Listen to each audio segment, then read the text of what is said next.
지존자여 시평금과 비파와 수금으로 여호와께 감사하며 주의 이름을 찬양하고 아침마다 주의 인자심을 알리며 밤마다 주의 성실함을 베품이 오르니까. 하나님 고맙습니다. 오늘도 이렇게 비가 오는 가운데서도 저희를 이렇게 하나님의 제단으로 불러 모아주시고 또한 하나님께 경배하며 기도하며 예배하는 시간을 갖게 하시니 감사를 드립니다. 하나님 바라옵기는 이 시간 아버지 하나님께서 주 성령을 우리에게 보내주셔서 우리가 아버지 하나님 오늘 하나님께 드리는 이 기도와 예배가 하늘에 상달되고 또한 이 시간을 통하여서 우리가 응답받게 하여 주시옵소서. 그래서 우리 복명교회가 부흥하고 우리 가정이 물질적으로나 영적으로 살찌게 하시고 그로 인하여서 하나님의 감사와 기쁨과 행복이 넘치는 하루하루의 삶이 되게 하옵소서. 예수님 이름 받들어 기도드리옵나이다. 아멘. 하나님의 말씀 봅니다. 다니엘 5장 1절부터 31절. 오늘 5장을 영화로 만든 동영상을 먼저 보고 그 다음에 말씀을 전하도록 하겠습니다. 이것을 유튜브로 보면 유튜브에 다니엘 5장 이렇게 치면 여러 목사님들 설교가 나오고요. 중간중간에 이런 동영상들이 있습니다. 그렇게 보시면 됩니다. 프랑스의 전 보르드 지역의 경찰 책임자인 모리스 파풍은 82세에 반인륜적 범죄로 징역 20년을 구형받았습니다. 파풍은 나치의 프랑스 지배가 끝난 뒤에도 샤를 드굴무트에서 파리 경찰국장을 지냈으며 지스카르 데스탱 대통령 시절에는 예산 장관을 역임하는 하는 등 탄탄대로를 달려왔습니다. 그가 정의의 심판을 받게 된 것은 81년 한 신문에 의해 유대인을 대거 아이슈비츠 수용소 등에 보내는데 주도적인 역할을 한 사실이 입증되었기 때문입니다. 그런 모든 공직을 사퇴하고 조용히 살기를 원했던 그였지만 유대인 희생자 가족과 단체들의 고발에 따라 지난 1983년 정식으로 기소되어 2차 세계대전 중에 반인류 범죄로 프랑스 전직 관리가 법정에 선 것은 파풍이 처음입니다. 악인 중에는 당대 재앙을 받아 죗값을 치르는 사람도 있지만 죽을 때까지 형통하고 잘 사는 사람이 있습니다. 그러나 이 세상의 삶이 끝나는 날 그가 평생 누렸던 것은 더 이상 아무런 도움이 되지 못하고 그는 빈손으로 죽음을 맞게 된다. 그리고 죽음 후에는 하나님의 심판이 기다리고 있다 하는 겁니다. 우리는 반드시 하나님의 심판을 생각하면서 하루하루를 살아가면서 하나님의 뜻을 따라 정직하게 살아야 된다. 오늘 본문에 등장하는 왕은 벨사살 왕입니다. 우리가 다니엘서를 읽으면서 왕이 4명 등장해요. 1장에서 4장에는 느부갓네살 왕, 그 다음에 오늘 5장에는 벨사살 왕, 다음 6장에는 다리오 왕, 그리고 10장부터 12장에는 고레스 왕이 등장합니다. 이 사람들에서는 다음에 내가 설명을 한번 이따가 하든지 하겠습니다. 오늘은 4장까지 지난 시간에 우리가 느부갓네살 왕이 다니엘 말대로 나중에 들에 나가서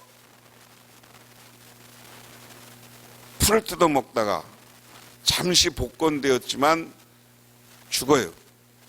근데 오늘 본문을 이야기하면 오늘 벨사살 왕이 제거한 거로 얘기가 되고 있습니다. 오늘 성경에 아버지라고 표현되어 있지만 이 벨사살 왕은 느부갓네살 왕의 친아들은 아닙니다. 외손자입니다. 느부갓네살 왕의 딸의 아들이에요.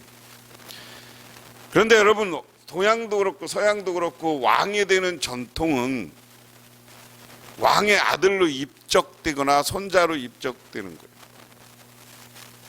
오늘 느부갓네살 왕의 손자인 벨사살이지만 그가 왕으로서 정통성을 유지하려면 느부갓네살 왕이 바벨론이라는 나라를 창업하고 이 바벨론이라는 나라를 통해서 중동과 인도까지의 엄청난 땅을 점령했는데 그것을 이어받는 정통성이 되려면 아들이 되어야 되는 거예요. 그러니까 입적이 되는 거 우리로 얘기해요. 그래서 애손자이지만 오늘 표현에서는 이 벨사살 왕은 느부갓네살 왕은 아버지 이렇게 부릅니다. 그런 이야기예요. 벨사살 왕이 이제 다니엘이 앞에 4장까지 한 얘기는 벨사살은 잊어먹은 거야. 그리고 나서 자기가 할아버지를 제거하고 왕이 되었어요. 그런데 오늘 본문에 벨사살 왕이 그의 귀족 1000명을 왕궁에다 초청해갖고 잔치를 벌린 거예요. 그래서 잔치, 여러분 동양이나 서양이나 잔치에는 빠질 수 없는 게 뭐예요? 술이야. 술. 그러고 나니까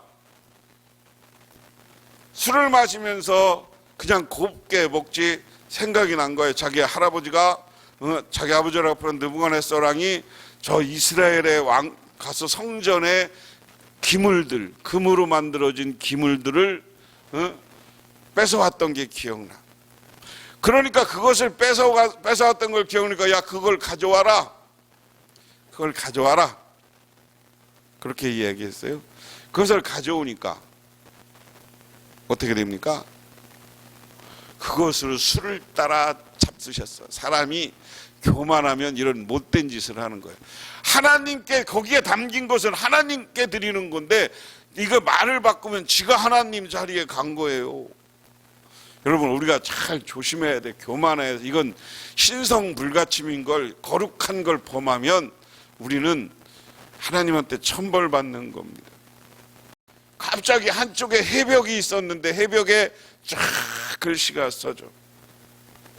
자, 여러분 아까 내가 보기에는 히브리어로 써졌어야 된다고 보는 거야. 왜? 다니엘은 히브리어를 배운 사람이에요. 성경을 늘 읽는 사람이었으니까. 성경은 히브리어로 돼 있었어요. 그러니까 읽었어. 그쵸? 똑같이 뭐 신비한 하늘의 글자인데 다니엘이 읽었을 수도 있지만 우리가 유추해 보면 히브리어일 거예요. 히브리어. 그건 조금 이따 한번 이제 보고 그런 식으로 해서 글이 써지니까 글을 해석하니까 간단한 거요. 이 벨사살 왕의 죄를 지적하고 너 오늘 밤 안에 죽는다. 그리고 이 나라는 메데, 페르시아가 와서 점령할 것이다. 이것을 정리해 보면 그런 거예요. 다니엘이 글을 해석하다. 그러고 제가 다니엘이 그랬고 다니엘 5장. 그럼 이제 오늘 다니엘이 바벨론이 멸망할 것이라고 얘기했어. 멸망하는 이유가 뭐냐? 첫 번째 방탕이다. 방탕은 뭐예요? 아까 말씀드린 것처럼 이게 왕이 되고 교만해지니까 사람들 1000명이라 불러다가 술 먹고 놀고 파티하고 이 짓 하는 거예요. 오늘 벨사살 왕도 보면 그냥 술을 먹는데 적당히 먹지 그냥 1000명씩 데려다가 모여서 파티하고 1000명을 와서 귀족들 1000명을 데리고 왔으려고 그러면 거기에 그 접대하는 사람 있고 서빙하는 사람 있고 풍악을 울려야 되니까 이런 사람이 있으면 수많은 사람이 동원돼서 지금 이 잔치를 하는 거예요. 방탕했어요.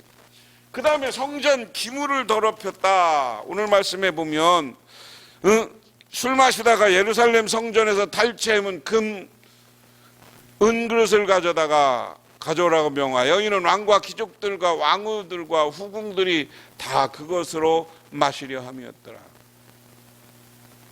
이에 3절에 이에 예루살렘 하나님의 성소 중에서 탈취하여 온 금그릇을 가지고 매왕 그 귀족들과 왕후들과 후궁들과 더불어 그것으로 마시더라.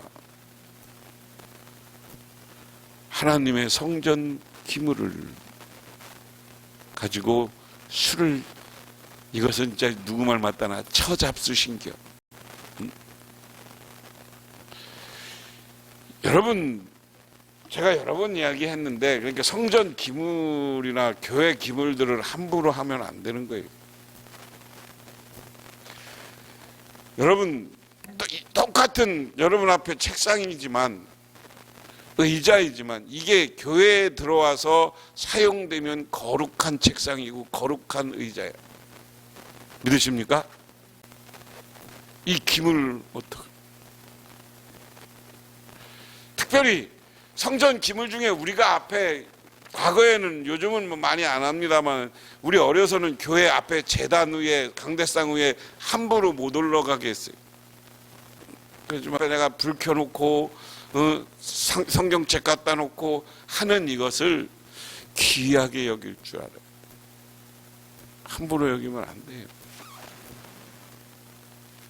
이런 것을 하나님 앞에 귀하게 하고, 우리가 성전을 아름다우게 가꿀 때 그런 사람에게는 하늘의 복이 있는 줄 믿으시기 바랍니다. 그런데 오늘 벨사살 왕은 성전 기물을 갖고 술을 따라 쳐드셨으니 하나님이 그냥 내비두냐. 그 다음에 4절에 그들이 술을 마시고 그 금은 구리 새 나무 돌로 만드는 신상을 찬양하더라. 오늘 영화에도 안 돼 있지만 사실은 어느 나라고 이렇게 쫙 왕들이 안 된 데는, 우리나라는 그 뒤에 이 좌식, 옛날에 우리나라는 생활해서 병풍 같은 걸 많이 갖다 놓지만, 서양의 이 건물 같은 거 보면 뒤에 조각상이나 신상 이런 걸 많이 해놔요. 과거 시대나 현대나 자기를 신격화하든지 자기가 아니면 신상을 섬겨놓고 그 우상에 절하는 거예요, 왕들. 그리고 자기들이 그 신의 아들이라고요. 우리가 만든 신을 찬양한다. 신을. 그 다음에 교만해졌다 하는 겁니다. 보세요. 이 전체적으로 볼 때 하나님의 그 자기 우상을 섬기고 왕으로 돼서 사람들 앞에서 천명을 되어놔서 자신하고 하나님 섬기는 성전 기물을 갖고 술을 따로 마시고 얼마나 교만한 겁니까? 이것 때문에 망한다. 그 다음에 이 전체적인 행동은 하나님을 거역하는 행동이었다. 이게 하나님을, 그래도 앞에 느부갓네살 왕은 오히려 이스라엘을 점령해서 다니엘의 불덩이 속에서 다니엘 친구들이 구해지는 것, 그리고 다니엘이 꿈을 하몽하는 것, 다니엘의 지시, 이런 것을 듣고 느부갓네살 왕은 하나님을 찬양했어요. 마지막에 보면, 그렇죠? 4장 마지막 부분이 하나님을 찬양하는 내용의 느부갓네살 왕이. 그런데 그것을 계승해 나간 그 다음 왕은 교만해져서 하나님이고 뭐고 없는 거야. 지가 하나님보다 위에 올라가 있어. 하나님이 영광 받아야 될 자리에 지가 있어. 그러니까 하나님이 바벨론을 멸망하게 하는 거야. 그 다음에 이 모든 것은 자기가 영광을 독차지하니까 하나님의 영광을 가리는 게 됐다.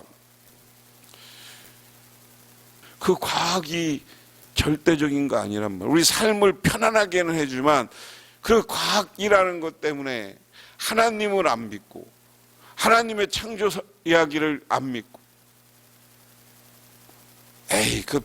성경 이야기하고 설교하면 그거 교회는 비과학적이야, 성경은 비과학적이야 라는 말로 성경이, 하나님의 말씀이 과학으로 대치되어 있는 게 나는 현대사회다. 이런 사회 속에서 자칫 잘못하면 우리가 하나님 자리에 과학이 올라가고 그 과학이 하나님의 영광을 가리는 거예요. 그래서 과학지상주의, 나는 우리나라의 가장 문제가 개발지상주의, 과학지상주의라는 거예요. 우리가 하나님의 창조 세계를 그대로 보존하는 것도 그게 좋은 거야. 근데 요즘 개발 하나님의 자리에 우리 사람이 있을 때 생기는 하나님의 징계다. 그래서 이런 6가지 원인 때문에 바벨론은 망하게 되는 거예요. 망하게 되는 건데 이 이유를 아시고요. 그 다음에 이제 그러고 나다 보니까 이렇게 교만한 사람은 해변가에 딱 글씨가 써져 있어요. 글씨가 써져 있는데 그 글씨는 메데 메네 데게 우바르라는 글자가 써졌다고 그래요. 저런 히브리어로 써져 있다. 아까 제가 말씀드렸어요. 아까 동영상에는 영어로 써지는데 영어가 아니라 저런 문자로 써졌을 것이다. 글이 써졌는데 그건 지금까지 다 다니엘이 해석했는데 니들 망한다. 왜 망하냐? 아까 우리가 얘기한 거대로 야, 너 금신상 우상했지, 우상 섬겼지. 그래도 너 망할 건데 오늘 내일 죽을 거야 내란에. 그리고 이 나라가 메데라는 나라, 메소포타미아라는 지금 나라, 메데라는 페르시아라는 나라와 두 나라로 크게 갈라질 것이다. 그리고 마지막에 그날 죽었어요? 안 죽었어요? 죽었어요. 오늘 그래서 우리가 하나님 앞에 복 받으려면 어떻게 해야 되냐? 우리 성도들은 하나님의 역사를 따라 살아야 돼. 아까 벳사살 왕처럼 교만하지 말아야 돼. 하나님이 원하는 것을 따라 살아야 되고, 그 다음에 의롭게 살아야 돼. 바르게 살아야 돼. 어디 가서나 예수 믿는 사람들은 거짓말하고 사기치고 이런, 나는 제발 예수 믿는 사람이 사기꾼 소리는 듣지 말아야 될 거 아니야. 사기꾼 소리. 의롭게 살지 않고 사기꾼이 되는 건 문제가 있는 거예요. 그 다음에 우리는 성령의 인도를 따라 살아야 된다. 우리가 열심히 기도하고 성령이 인도하는 대로 살아야 된다. 그 다음에 성경 말씀, 하나님의 말씀대로 살아가는 우리들이 되기를 바랍니다. 예화 집에 나온 이야기인데요, 재미사업가인 백영종이라는 분의 이야기입니다. 이분은 미국의 강철왕이라는 별명이 주어졌다고 합니다. 그가 쓴 책은 이게 나와서 나는 정직과 성실로 미국을 정복했다 하는 이름의 책이 있습니다. 원 제목은 No Money No English. 나는 이 말 뜻은 뭐예요? 돈도 없고 영어도 모른다. 그런데 그럼에도 불구하고 자기는 미국에 가서 신앙, 성실과 정직으로 대기업을 이루었다. 그분 이야기를 들어보면 참 재밌습니다. 그는 페니코스틱이라고 하는 큰 회사 회장인데 아이빔을 생산하는 판매에서 연매출 2억 불의 철양 철골 관계하는 시장 점유율이 미국에서 60%를 차지하는 큰 회사의 회장이 되었다. 이 백 회장님은 선천에서 났고 홀홀단신으로 월남을 해가지고 남한에서 살아보려 하다가 잘 안 돼서 미국으로 갔습니다. 가서 수구 많이 해서 자수성가해서 오늘에 이르렀다는 분입니다. 그는 이렇게 말합니다. 하나님께서 내게 은혜를 주셔서 좋은 분들을 만나게 해주셨습니다. 좋은 기회를 주신 것은 늘 감사하며 살았습니다. 그는 고달플 때, 어려울 때 식당에서 일하면서 최선을 다했고 어디 가서나 정직하고 성실하게 일하니까 하나님이 도와주셔서 이렇게 큰 기업을 이룰 수 있었다. 이렇게 고백을 합니다. 이것처럼 우리가 벨사살처럼 교만하면 망하는 거예요. 나라가 망하는 거예요. 하지만 오늘 하나님의 뜻대로 살면, 오늘 말씀대로 하나님의 뜻을 따라 살면 하나님이 지켜주고 하나님이 복 주시고 하나님이 성장시켜 주시는 줄 믿으시기 바랍니다. 기도하겠습니다. 하나님 고맙습니다. 오늘 주님께 나와 기도하며 간구하며 하나님의 말씀을 따라 살아가고자 합니다. 하나님, 우리가 교만한 자리, 아버지 하나님, 우리가 방탕한 자리에 서는 게 아니라 하나님의 말씀과 성령의 인도함을 따라서 하나님이 주시는 놀라운 축복과 은혜를 받게 하옵소서. 예수님 이름 받들어 기도드리옵나이다. 아멘. 지금은 우리를 죄 가운데 구원해주신 우리 주 예수 그리스도의 은혜와 온 우주를 창조하신 성부 하나님의 사랑하심과 우리 삶 가운데 찾아서 우리 이끌어가시는 성령님의 도우심이 오늘 주님께 나와 기도하고 교만한 자리에 서지 않고 겸손한 자리에 서서 하나님의 인도를 따라 살아가기로 결단하고 들어가는 우리 복명교회 모든 성도님들과 그 가정이 영원토록 함께 하시기만을 간절히 축원하옵나이다.